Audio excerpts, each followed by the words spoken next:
ಪಾಲಾರ್ ಸಾರಥಿ digital ಮಾಧ್ಯಮಕ್ಕೆ ಸ್ವಾಗತ. ನನ್ನ ಬೆಳವಣಿಗೆಯನ್ನು ಸಹಿಸದ ಕೆಲವರು ವ್ಯವಸ್ಥಿತವಾಗಿ ಪಿತೂರಿ ನಡೆಸುತ್ತಿದ್ದಾರೆ ಎಂದು ಕೋಲಾರ ಜಿಲ್ಲಾ ಪಿಡಿಒ ಸಂಘದ ಅಧ್ಯಕ್ಷ ಹಾಗೂ ರೋಣೂರು ಗ್ರಾಮ ಪಂಚಾಯಿತಿ ಅಭಿವೃದ್ಧಿ ಅಧಿಕಾರಿ ಮಹೇಶ್ ಕುಮಾರ್ ವಿರೋಧಿಗಳಿಗೆ ತಕ್ಕ ದಾಖಲೆಗಳೊಂದಿಗೆ ಪ್ರತ್ಯುತ್ತರ ನೀಡಿದ್ದಾರೆ. ಇತ್ತೀಚೆಗೆ ಒಂದು ವೇಳೆ ಈ ಜಾಗ ಸರ್ಕಾರಕ್ಕೆ ಬಿಡಬೇಕಂತಂದರೆ ನಾವು ಬಿಡೋದಕ್ಕೆ ಸಿದ್ಧರಾಗಿದ್ದೀವಿ. ಇಲ್ಲ ಬದಲಿ ವ್ಯವಸ್ಥೆ ಮಾಡಿಕೊಡ್ತೀವಿ ಅಂತಂದರೆ ಬದಲಿ ವ್ಯವಸ್ಥೆ ಮಾಡೋದಕ್ಕೂ ರೆಡಿ ಇದ್ದೀವಿ. ಇಲ್ಲ ಸರ್ವೆ ಮಾಡಿ ಎಲ್ಲಿಗೆ ಬರುತ್ತೆ ಏನು ಅಂತ ಅವರು ಬಂದು ಆಮೇಲೆ ಕೋರ್ಟ್ ಡಿಸಿಷನ್ ಪ್ರಕಾರ ಮಾಡಿದ್ರೆ ನಾವು ಸಿದ್ಧರಿದ್ದೀರಿ. ನಾನೊಂದು ಪಂಚಾಯತ್ ಅಭಿವೃದ್ಧಿ ಅಧಿಕಾರಿಯಾಗಿ ನಾನೇ ಸ್ಮಶಾನಗಳನ್ನೆಲ್ಲ ಒತ್ತುವರಿಯನ್ನು ತೆರವುಗೊಳಿಸಿ, ಕೆರೆಗಳನ್ನೆಲ್ಲ ಒತ್ತುವರಿ ತೆರವುಗೊಳಿಸಿ ನಾನು ಒತ್ತುವರಿ ಮಾಡ್ಕೊಂಡ್ರೆ ಜನ ಸುಮ್ಮನೆ ಇರ್ತಾರಾ? ನಾನೊಂದು ಜಿಲ್ಲಾಧ್ಯಕ್ಷನಾಗಿ ಈ ರೀತಿ ಮಾಡ್ತೀನಾ? ನನಗೆ ಸಂಬಂಧ ಇಲ್ಲದಿರತಕ್ಕಂಥ ವಿಚಾರದಲ್ಲಿ ನನ್ನನ್ನು ಎಳ್ಕೊಂಬಂದು ಅರ್ಜುನ್ ಬಾಬು ಮತ್ತು ಸಂಗಡಿಗರು ಇದು ಮಾಡಿದ್ದಾರೆ. ಇದ್ರ ವಿರುದ್ಧ ನಾನು ಮುಂದೆ ಕಾನೂನು ಹೋರಾಟ ಮಾಡ್ತೀನಿ. ಸ್ಮಶಾನ ಭೂಮಿ ಒತ್ತುವರಿ ಆರೋಪಗಳಿಗೆ ಸಂಬಂಧಿಸಿದಂತೆ ಹುಲ್ಕೂರು ಗ್ರಾಮದ ತಮ್ಮ ಜಮೀನಿನಲ್ಲಿಯೇ ಪತ್ರಿಕಾಗೋಷ್ಠಿ ನಡೆಸಿ ಅವರು ಸ್ಪಷ್ಟನೆ ನೀಡಿದರು. ಮಹೇಶ್ ಕುಮಾರ್, ಹುಲ್ಕೂರು ಗ್ರಾಮದ ವಾಸಿ ಹಾಗೂ ಪಂಚಾಯತ್ ಅಭಿವೃದ್ಧಿ ಅಧಿಕಾರಿ, ರೋಣೂರು ಗ್ರಾಮ ಪಂಚಾಯತ್, ಈಗ ಪ್ರೆಸೆಂಟು ಪಂಚಾಯತ್ ಅಭಿವೃದ್ಧಿ ಅಧಿಕಾರಿಗಳ ಕ್ಷೇಮಾಭಿವೃದ್ಧಿ ಸಂಘದ ಅಧ್ಯಕ್ಷನಾಗಿ ಆಯ್ಕೆಯಾಗಿದ್ದೀನಿ. ಏನು ಇತ್ತೀಚೆಗೆ ಪಿತ್ರಾರ್ಜಿತ ಆಸ್ತಿ ಹುಲ್ಕೂರು ಗ್ರಾಮದ ಸರ್ವೆ ನಂಬರ್ 11ರಲ್ಲಿರುವ ಜಮೀನು 1984ರಲ್ಲಿ ಅವರ ತಾಯಿಯವರ ಹೆಸರಿಗೆ ಸರ್ಕಾರದಿಂದ ನನ್ನ ಬಗ್ಗೆ ಇಲ್ಲ ಸಲ್ಲದ ಆರೋಪಗಳು, ಸುಳ್ಳು ಪ್ರಚಾರಗಳು ನನ್ನ ತೇಜೋವಧೆ ಮಾಡಲು ಕಳೆದ 2-3 ತಿಂಗಳಿಂದ ನಿರಂತರವಾಗಿ ಒಂದು ಕೂಟ ರಚನೆ ಮಾಡಿಕೊಂಡು ನಮ್ಮ ಗ್ರಾಮದವರೇ ಆದ HR ಬಾಬು ಅಲಿಯಾಸ್ ಅರ್ಜುನ್ ಬಾಬು ಎನ್ನುವರು ಮತ್ತು ಅವರ ಸಂಗಡಿಗರು ನನ್ನ ಮೇಲೆ ಇಲ್ಲ ಸಲ್ಲದ ಆರೋಪಗಳನ್ನು ಹೇಳಿರ್ತಾರೆ. ಪತ್ರಿಕಾ ಪ್ರಕಟಣೆಯಲ್ಲೂ ಅದು ಬಂದಿರ್ತದೆ ಮತ್ತು ಎಲ್ಲ ಯೂಟ್ಯೂಬ್ ಚಾನಲ್ಸಲ್ಲೂ ಬಂದಿರ್ತದೆ. ಮೊದಲಿಗೆ ನಾನು ಕ್ಲಾರಿಫೈ ಮಾಡೋದೇನಪ್ಪ ಅಂತಂದರೆ, ನಾನೀಗ ಹುಲ್ಕೂರು ಸರ್ವೆ ನಂಬರ್ 11ರಲ್ಲಿ ನಿಂತ್ಕೊಂಡು ಮಾತಾಡ್ತಾಯಿದ್ದೀನಿ. ಈ ಸರ್ವೆ ನಂಬರು ನಮ್ಮ ತಾಯಿಯವರ ಹೆಸರಿಗೆ 84ರಲ್ಲಿ ಗ್ರ್ಯಾಂಟ್ ಆಗುತ್ತೆ. ಅದು ಗ್ರ್ಯಾಂಟ್ ಸರ್ಟಿಫಿಕೇಟ್ ಇದೆ. ಅದಾದ ನಂತರ ಇಲ್ಲಿ ನಮ್ಮ ತಂದೆ ತಾಯಿಯವರು ವಾಸ ಇರ್ತಾರೆ. ನಾನು ಬೇತ್ಮಂಗಲದಲ್ಲಿ ವಾಸ ಇರ್ತೀನಿ.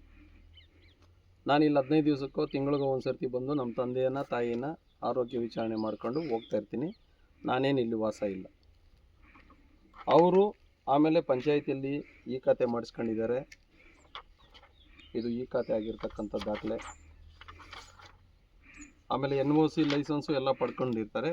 ಸುಮಾರು ಬಾರಿ ನಮ್ಮ ತಾಯಿಯವರು ಕಂದಾಯ ಇಲಾಖೆ ಅಧಿಕಾರಿಗಳಿಗೆ ಈ ಜಾಗವನ್ನು ಏನು ಅವ್ರಿಗೆ 30 ಗುಂಟೆ ಗ್ರ್ಯಾಂಟ್ ಆಗಿದೆ, ಈ ಜಾಗವನ್ನು ಖಾತೆ ಮಾಡಿ ಅಂತ ಸುಮಾರು ಸರ್ತಿ ಅರ್ಜಿಗಳನ್ನು ಕೊಟ್ಟಿರ್ತಾರೆ.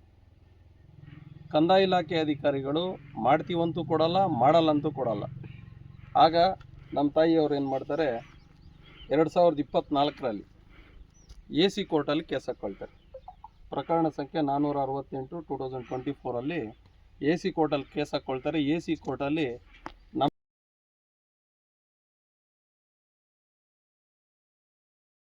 ತೇಜೋವಧಿಯ ಆರೋಪ, ವೈಯಕ್ತಿಕ ದ್ವೇಷಕ್ಕಾಗಿ HR ಬಾಬು, ಅರ್ಜುನ್ ಬಾಬು ಮತ್ತು ತಂಡದವರು ಕಳೆದ 3 ತಿಂಗಳಿಂದ ಸುಳ್ಳು ಸುದ್ದಿ ಹಬ್ಬಿಸಿ ವೃತ್ತಿ ಜೀವನಕ್ಕೆ ಕಳಂಕ ತರುತ್ತಿದ್ದಾರೆ ಎಂದು ಅವರು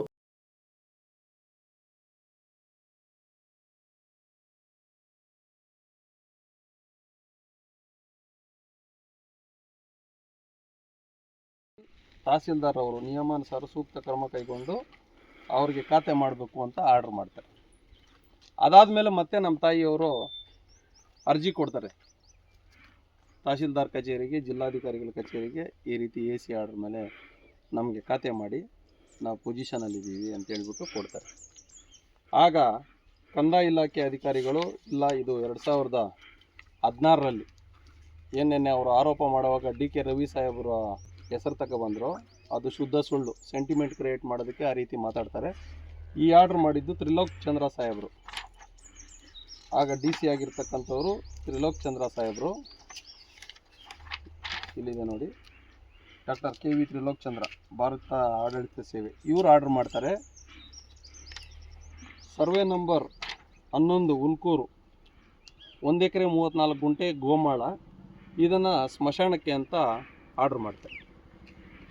ಆರ್ಡರ್ ಮಾಡಬೇಕಾದ್ರೆ ಇಲ್ಲಿ ಯಾರ್ಯಾರು ಇದ್ದಾರೆ ಅಂತ ಒಂದು ನೋಟಿಸ್ ಸಹ ಕೊಡಲ್ಲ, ಅದನ್ನು ತಿಳ್ಕೊಳ್ಳೋದು ಇಲ್ಲ. ಕಣ್ಣು ಮುಚ್ಕೊಂಡು ಒಂದು ಆರ್ಡರ್ ಮಾಡ್ತಾರೆ. ಆಮೇಲೆ ನಮ್ಗೆ ಗೊತ್ತಾಗತ್ತೆ ಈ ರೀತಿ ಇದು ಸ್ಮಶಾನ ಅಂತ ಬರ್ತೈತೆ, ನಾವು ಖಾತೆಗೆ ಅರ್ಜಿ ಹಾಕ್ಕೊಂಡಿರೋದು ಇದನ್ನೆಲ್ಲ ಬಿಟ್ಬಿಟ್ರು. ಆಮೇಲೆ ಉಪ ತಹಶೀಲ್ದಾರ್ರವರು ಈ ಸ್ಪಾಟಿಗೆ ಬರ್ತಾರೆ. ಸ್ಪಾಟಿಗೆ ಬಂದು ಒಂದು ಅಭಿಪ್ರಾಯ ಕೊಡ್ತಾರೆ ತಹಶೀಲ್ದಾರ್ ಅವ್ರಿಗೆ. ಯಾವಾಗ ಕೊಡೋದು? 22ರಲ್ಲೇ ಕೊಡ್ತಾರೆ. ಏನಂತ ಕೊಡ್ತಾರೆ?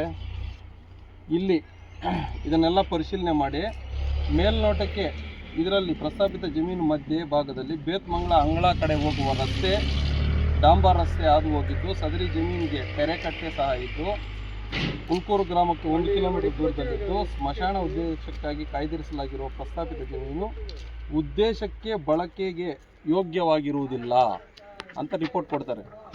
ಯಾಕೆ ಅಂತಂದರೆ ಇಲ್ಲಿ ಕೆರೆ ಕೋಡಿ ಬರ್ತದೆ, ರೋಡ್ ಇದೆ, ನಾವು ಪೊಸಿಷನಲ್ಲಿದ್ದೀವಿ, ಇನ್ನೂ 2-3 ಪೊಸಿಷನಲ್ಲಿದ್ದಾರೆ ಅಂತೇಳ್ಬಿಟ್ಟು ಇದು ಯೋಗ್ಯವಲ್ಲ ಅಂತೇಳ್ಬಿಟ್ಟು ಒಂದು ವರದಿ ಕೊಡ್ತಾರೆ. 91ರಲ್ಲಿ 1 ಎಕರೆ ಜಮೀನು ಸ್ಮಶಾನ ಇದೆ. ಸುಮಾರು ವರ್ಷಗಳಿಂದ ನಮ್ಮೂರು ಹುಟ್ಟಿದಾಗಿಂದ ನನಗೆ ಜ್ಞಾಪಕ ಬಂದಾಗಿಂದ ಎಲ್ಲರೂ ಸಹ ಅಲ್ಲೇ ಹೆಣಗಳನ್ನು ಹಾಕ್ತಾ ಇರೋದು. ಇಲ್ಲಿ ಯಾರೂ ಸಹ ಒಂದು ಹೆಣನೂ ಆಗ್ತಾ ಇಲ್ಲ. ಇದಾದ ಮೇಲೆ AC ಆರ್ಡ್ರ್ ಆಗುತ್ತೆ. ಎಲ್ಲ ಆದಮೇಲೆ ನಾವು ಖಾತೆಗೆ ಅರ್ಜಿ ಹಾಕ್ಕೊಂಡ್ಮೇಲೆ ಮತ್ತೆ ಖಾತೆ ಮಾಡೋದಿಲ್ಲ. ನಮ್ಮ ತಾಯಿಯವರು ಹೈಕೋರ್ಟ್ಗೆ ಖಾತೆ ಮಾಡಬೇಕು ಅಂತ ರಿಟ್ ಪಿಟಿಷನ್ ಹಾಕ್ತಾರೆ. ರಿಟ್ ಪಿಟಿಷನ್ ಹಾಕಿ ಕೇಸ್ ನಡೀತಾ ಇರಬೇಕಾದ್ರೆ ನಮ್ಮ ತಾಯಿಯವರು ತೀರ್ಕೊಳ್ತಾರೆ. ತೀರ್ಕೊಂಡ ನಂತರ ನಮ್ಮ ವಕೀಲರು ನಮಗೆ ಮಾಹಿತಿ ಕೊಟ್ಟು ಈ ರೀತಿ ಕೇಸ್ ನಡೀತೈತೆ, ಇದನ್ನು ವಿತ್ಡ್ರಾ ಮಾಡಬೇಕು ಅಂತ ಹೇಳಿದಾಗ ನಾನು, ನಮ್ಮ ತಂದೆಯವರು, ನನ್ನ ತಮ್ಮ 3 ಸೇರಿ ಒಂದು ಅರ್ಜಿ ಹಾಕಿ ನಾವು ನಮ್ಮ ಕೇಸನ್ನು ವಿತ್ಡ್ರಾ ಮಾಡ್ಕೊಳ್ತೀವಿ. ಮೀನ್ವೈಲ್ ಅದೇ ಸಂದರ್ಭದಲ್ಲಿ ನಮ್ಮ ಗ್ರಾಮದ HR ಬಾಬು ಅನ್ನೋರು ಒಂದು ಕೇಸನ್ನು ಇದರಲ್ಲಿ ಫೈಲ್ ಮಾಡಿ ಹೈಕೋರ್ಟಲ್ಲಿ ಈ ರೀತಿ ಸ್ಮಶಾನ ಇದನ್ನು ಬಿಡಿಸ್ಬೇಕು ಅಂತ ಅವರು ಹಾಕಿರ್ತಾರೆ. 2 ಕೇಸನ್ನು ಕ್ಲಬ್ ಮಾಡಿ ಮಾನ್ಯ ಉಚ್ಚ ನ್ಯಾಯಾಲಯ ಆದೇಶ ಮಾಡುತ್ತೆ. ಏನಂತ ಆದೇಶ ಮಾಡುತ್ತೆ?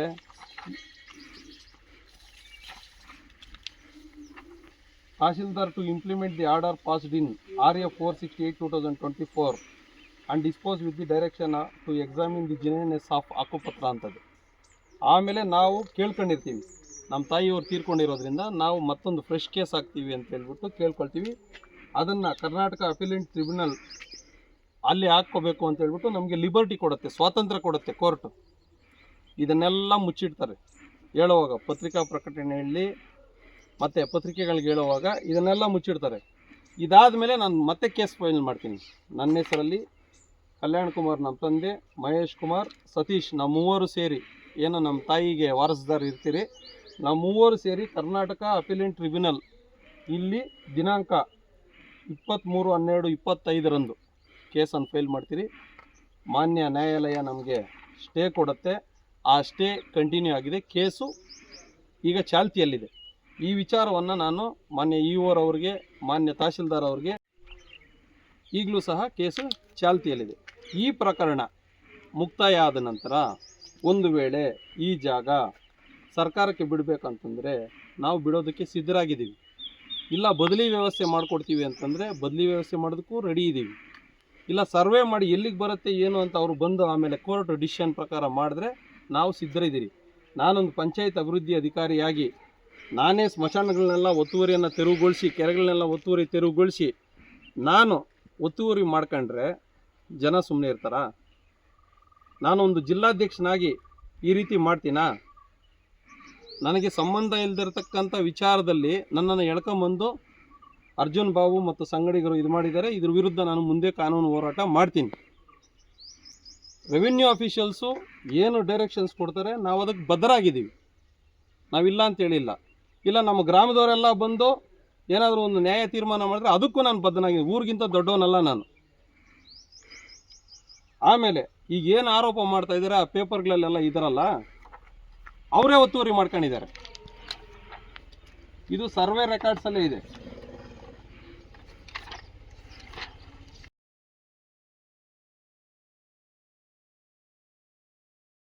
ಆಕ್ರೋಶ ವ್ಯಕ್ತಪಡಿಸಿದರು.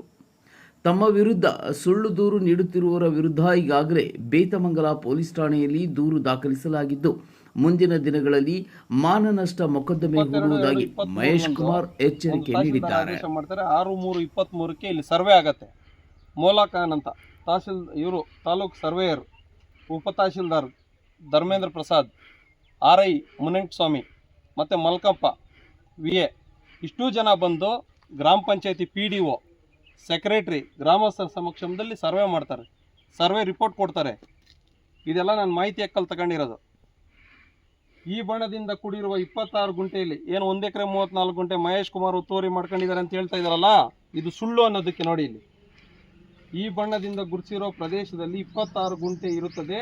ಸದರಿ ಪ್ರದೇಶದಲ್ಲಿ ಸುಬ್ರಹ್ಮಣಿ ನಾರಾಯಣಸ್ವಾಮಿ ಮರಿಗೌಡ ಎಂಬುವರು ಅನಧಿಕೃತವಾಗಿ ಒತ್ತುವರಿ ಮಾಡ್ಕೊಂಡಿರ್ತಾರೆ. ಈ ಬಣ್ಣದಲ್ಲಿ ಗುರುತಿಸಿರೋ ಪ್ರದೇಶ ವಿಸ್ತೀರ್ಣವು 10 ಗುಂಟೆ ಇರುತ್ತದೆ. ಸದರಿ ಪ್ರದೇಶವನ್ನು ಮುನ್ರಾಜುರವರು ಅನಧಿಕೃತವಾಗಿ ಒತ್ತುವರಿ ಮಾಡ್ಕೊಂಡಿರ್ತಾರೆ. ಮುನ್ರಾಜು ಯಾರೋ ಏನು HR ಬಾಬು, ಅರ್ಜುನ್ ಬಾಬು ಹೇಳ್ತಾ ಇದ್ದಾರಲ್ಲ, ಅವರ ಸಂಬಂಧಿಕರು, ಅವರೇ ಒತ್ತುವರಿ ಮಾಡ್ಕೊಂಡಿದ್ದಾರೆ. ಅದನ್ನು ಮುಚ್ಚಿಟ್ಕೊಳ್ಳೋದಕ್ಕೆ ನನ್ನ ಮೇಲೆ ಆರೋಪ. 1 ಎಕರೆ 34 ಗುಂಟೆನೂ ಮಹೇಶ್ ಕುಮಾರ್ ಮಾಡ್ಕೊಂಡ್ಬಿಟ್ಟಿದ್ದಾರೆ ಅಂತೇಳಿ. ನನ್ನ ಹೆಸರಲ್ಲಿ ಏನೂ ಇಲ್ಲ ಸ್ವಾಮಿ, ನೀವು ನನ್ನ ಹೆಸರು ಯಾಕೆ ಹೇಳ್ತೀರಾ?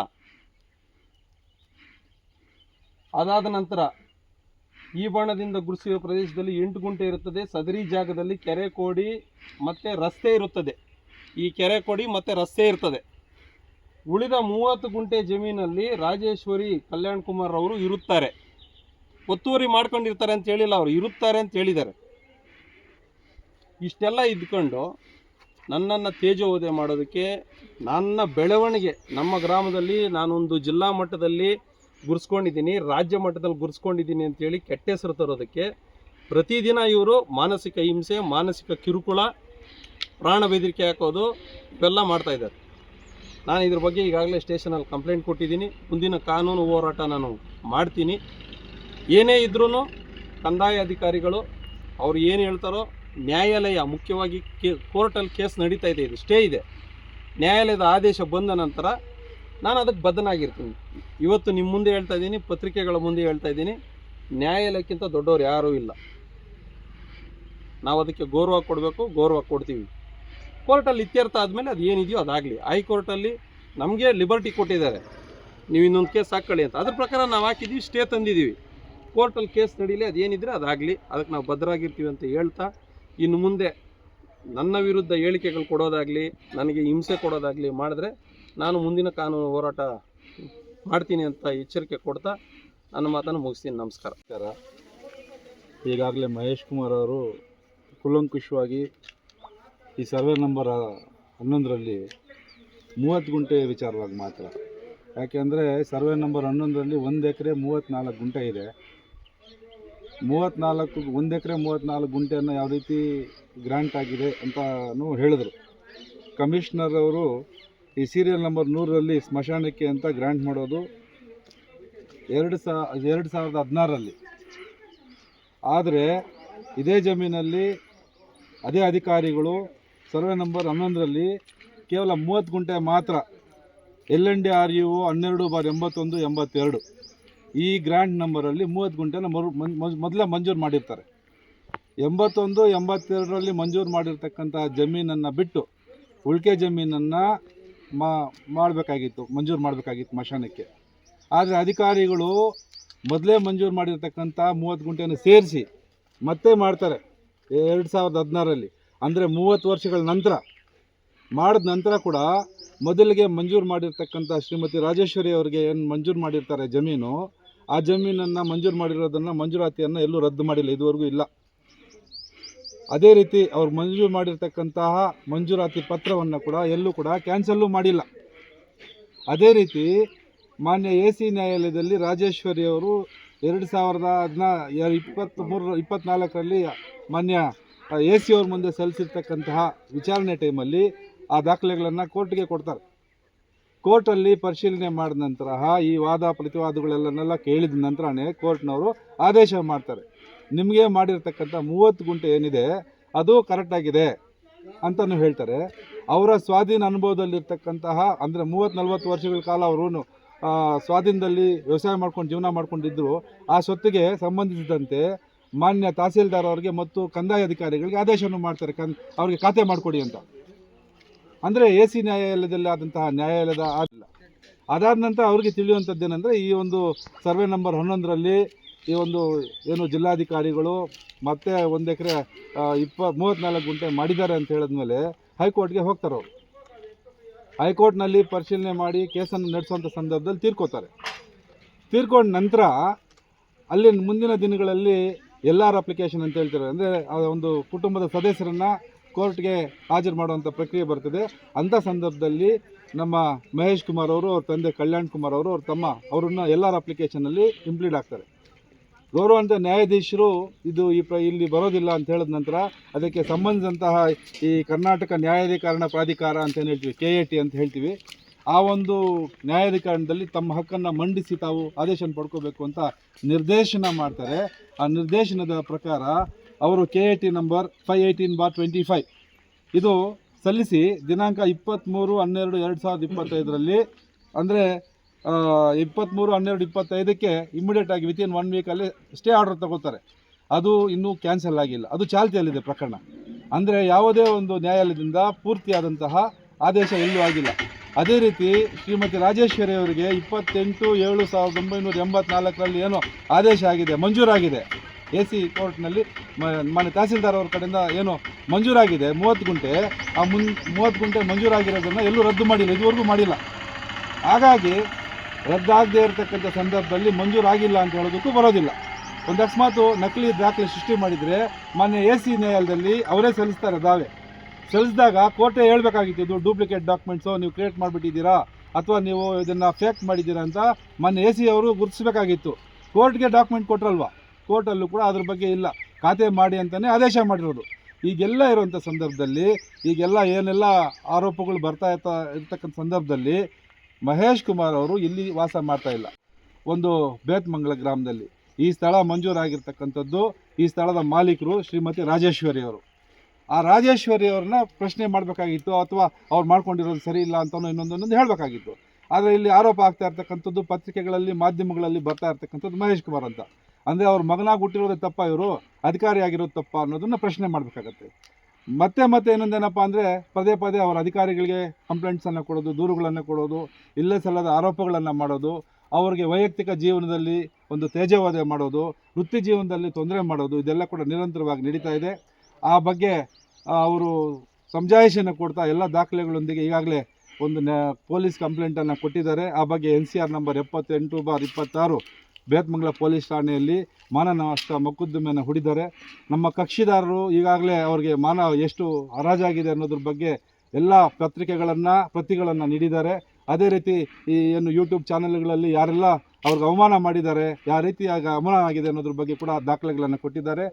ಹಿಂದೆ ಏನು ನಿಜಾಂಶಗಳನ್ನು ಮರೆಮಾಚ್ತಾ ಅವ್ರನ್ನ ತೇಜ ಮಾಡೋ ಉದ್ದೇಶದಿಂದ ಒಂದು ಕುತಂತ್ರ ನಡೆದು ಅವ್ರಿಗೆ ಮಾನಸಿಕವಾಗಿ, ವೈಯಕ್ತಿಕವಾಗಿ ಹಾಗೂ ಎಲ್ಲ ರೀತಿಯಲ್ಲೂ ಕೂಡ ಎಲ್ಲ ರಂಗಗಳಲ್ಲೂ ಅವಮಾನ ಮಾಡ್ತಾ ಇದ್ದಾರೆ. ಆ ಬಗ್ಗೆ ನಾವು ಮುಂದಿನ ದಿನಗಳಲ್ಲಿ ಈಗ ಪೊಲೀಸ್ನವರು ಏನು ನಾವು ಕೊಟ್ಟಿರ್ತಕ್ಕಂಥ ಕಂಪ್ಲೇಂಟ್ನ ಏನು ಪರಿಗಣಿಸಲಿಲ್ಲ ಅಂದರೆ ನ್ಯಾಯಾಲಯದಲ್ಲೂ ಕೂಡ ಮುಂದಿನ ದಿನಗಳಲ್ಲಿ ನ್ಯಾಯಾಲಯದ ಮುಖಾಂತರ ಹೋರಾಟಗಳನ್ನು ಮಾಡ್ತೀವಿ ಅಂತ ಹೇಳ್ತಾ, ಈ ಒಂದು ವಕೀಲರು ಮುಖ್ಯವಾಗಿ ದಾಖಲೆಗಳನ್ನು ಮತ್ತು ಕಕ್ಷಿದಾರ ಹೇಳೋದನ್ನೆಲ್ಲ ಕೂಡ ನಾವು ಕೇಳಿ ನಾವು ಮಾತಾಡಬೇಕಾಗತ್ತೆ. ಅವ್ರು ಕೊಟ್ಟಿರ್ತಕ್ಕಂಥ ದಾಖಲೆಗಳು ಮತ್ತು ಕೊಟ್ಟಿರ್ತಕ್ಕಂಥ ನ್ಯಾಯಾಲಯದ ಆದೇಶಗಳು ಎಲ್ಲ ಪರಿಶೀಲನೆ ಮಾಡಿದ ನಂತರನೇ ಈಗ ಈ ಆಗ್ತಾ ಇರ್ತಕ್ಕಂಥ ಘಟನಾವಳಿಗಳೇನಿದೆ ಇದೆಲ್ಲ ಕೂಡ ಒಂದು ಷಡ್ಯಂತ್ರ ಆಗ್ತಾ ಇದೆ. ಹಾಗಾಗಿ ಮುಂದಿನ ದಿನಗಳಲ್ಲಿ ನಾವು ಕೂಡ ಕಾನೂನಿನ ಹೋರಾಟ ನ್ಯಾಯಾಲಯದಲ್ಲಿ ಮಾಡ್ತೀವಿ ಅಂತ ಹೇಳ್ತಾ ನನ್ನ ಮಾತನ್ನು ಮುಗಿಸ್ತಾ ಇದ್ದೀನಿ.